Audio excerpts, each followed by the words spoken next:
வணக்கம், welcome to Hindi Bodhini. Hindi போதினியில் நம்ம first கற்றுக்க போகிறது ஸ்வர்.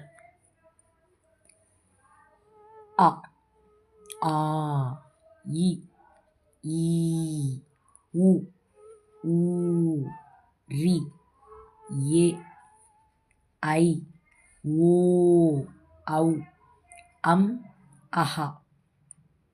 தமிழ் எழுத்துக்களில் அ, ஆ, இ, ஈ, உ, ஊ, ஏ சொல்லுவோம். அதுக்கு பதிலாக ஹிந்தியில் ரீ அல்லது ரூ வரும், ஏ வராது. ஏக்கு பதிலாக ஏ மட்டும்தான். ஐ, ஓ வரும் தமிழ் எழுத்துக்களில். இதில் ஓ கிடையாது, ஓ மட்டும்தான். ஔ, அம், அஹா, இதுதான் ஸ்வர். தமிழில் உயிர் எழுத்துக்கள் நம்ம படிக்கிற மாதிரி ஹிந்தியில் ஸ்வர்ன்றது முதல் எழுத்துக்கள், உயிர் எழுத்துக்கள். இப்போ இது நம்ம புரிகிற மாதிரி தமிழில் எப்படி நம்ம கற்றுக்கலான்னு பார்த்தோன்னா, முதல் எழுத்து அ. தமிழில் ப்ரொனவுன்ஸ் பண்ணுறதுக்கு நம்ம கற்றுக்கிறதுக்கு முதல் எழுத்து அ. அடுத்த எழுத்து ஆ. அடுத்த எழுத்து இ. அடுத்த எழுத்து ஈ. அடுத்த எழுத்து தமிழில் வர மாதிரியே தான் உ. அடுத்த எழுத்து ஊ. அடுத்த எழுத்து ரீ அல்லது ரூ.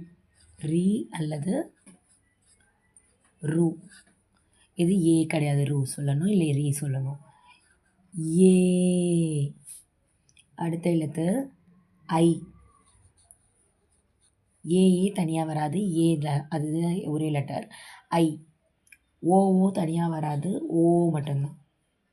ஓ, ஔ, அம், அஹா. இதுதான் தமிழில் நம்ம ப்ரொனவுன்ஸ் பண்ணுறது. ஹிந்தி ஸ்வரை வந்து நம்ம தமிழில் எப்படி ப்ரொனவுன்ஸ் பண்ணோம்னா இந்த மாதிரி தான். Thank you all.